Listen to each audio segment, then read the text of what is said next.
All right, today we're cracking open a briefing document for a comic book concept that is, well, it's pretty wild. It asks this one terrifying question. What if a philosophical idea could literally come to life and maybe even kill you? Let's get into it.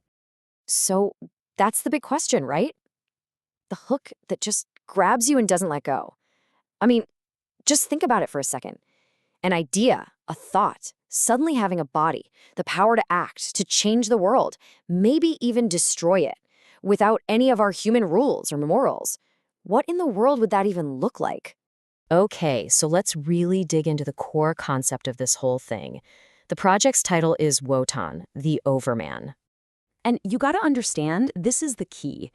We're not talking about some stuffy biography here. No, no. The document is super clear. This is a literal transformation. We're talking about taking Nietzsche's most out there, most radical ideas and giving them a terrifying physical body.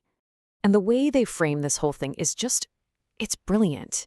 It's not your typical superhero punch-up. The horror, the real deep-down dread, doesn't come from some slimy monster with tentacles. It comes from an idea. The terror of a being that has absolute, total, amoral freedom. Think about that. So you're probably asking, how does a story like this even get started? Well, the whole conflict is set up by what the document calls a heavenly wager. And believe me, the stakes are about as high as they can possibly get.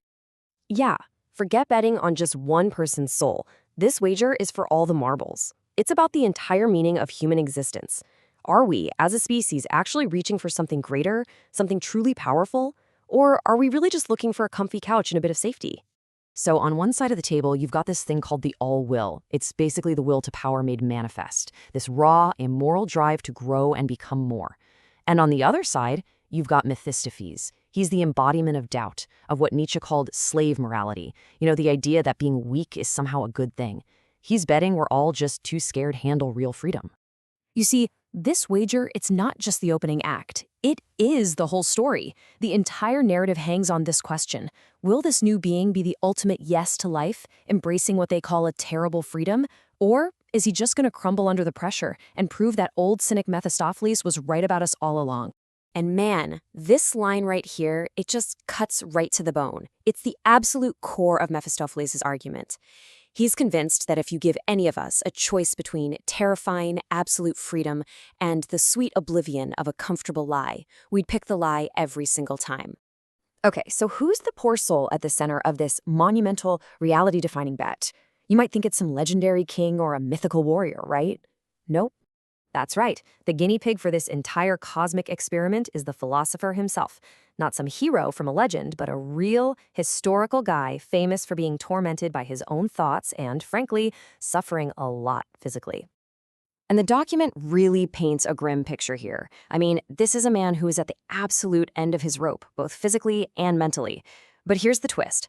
The story frames all that suffering not as a weakness, but as, well, as the first flicker of divine frenzy. It's like his pain is the furnace that's needed to forge whatever's coming next.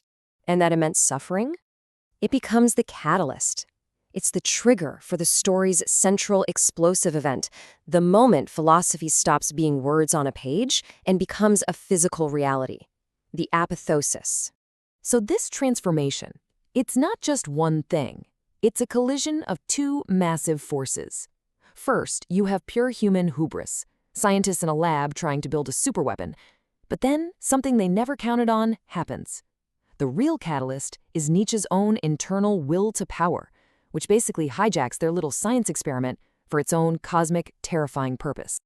And just like that, in a thunderclap, everything changes. The frail, sick man, the philosopher hunched over his desk, wrestling with these earth-shattering ideas, he's just gone.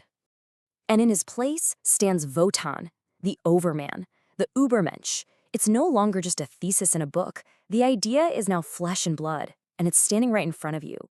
And the result is so massive that even Mephistopheles, the ultimate cynic, is described as having genuine unease.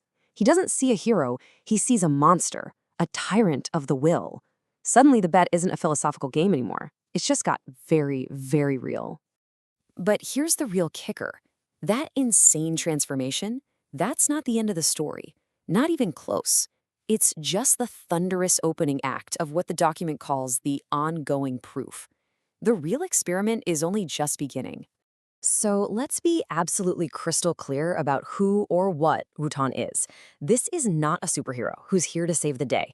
His entire reason for being as the living embodiment of this whole Ubermensch idea is to surpass us.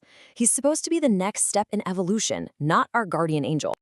And folks, this is where the cosmic horror really kicks in. Wotan operates completely beyond our ideas of right and wrong. Compassion, limits, good and evil, that's all human stuff to him, totally meaningless. He doesn't follow our morality, he creates his own values. He's basically a force of nature, like a hurricane, but it's walking around in the shape of a man. And he doesn't waste any time proving it, either.